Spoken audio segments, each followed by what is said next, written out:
Welcome back, everyone, to the People's University. Now, in the previous lesson, I discussed how our government officials become bound to the people through their oath of office, which each one of them take, accept, and agree to. I also mentioned when they take their oath, whether it's written or verbal, they agree to become our servants. Now, most in government understand they're considered public servants. Yet, what they don't understand is that they agree to everything in the federal and the state constitutions. And that in the constitutions, it specifically outlines their position in relation to the people and the people's rights. Meaning, if it's in the constitutions, it is true in fact in law and can be used to hold them accountable. They already agreed to it, and we're just showing them precisely where it is written in the law, so they can't say they didn't know. Now let's go over where in one of the state constitutions, Bills of Rights, it states that they are our servants.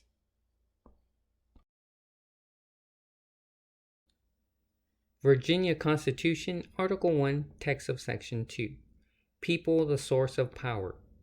That all power is vested in and consequently derived from the people. That magistrates are their trustees and servants and at all times amenable to them. Now let's read it again.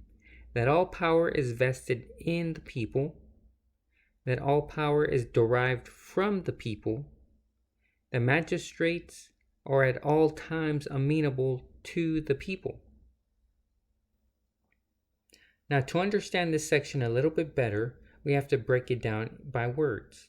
According to Black's Law Dictionary, 5th edition, a magistrate, in a general sense, is a public officer possessing such power, legislative, executive, or judicial, as government appointing him may ordain.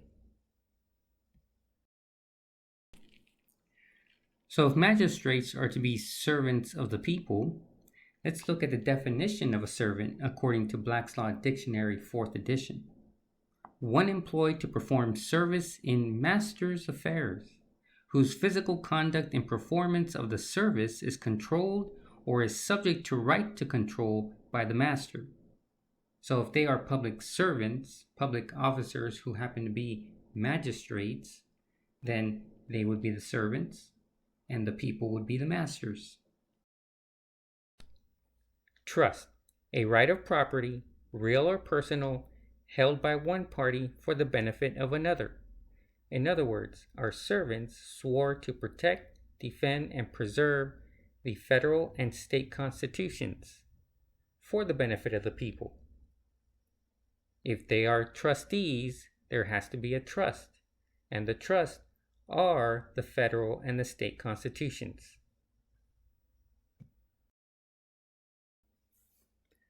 Amenable, subject to answer to the law, accountable, responsible, liable to punishment. Now let me ask you a question.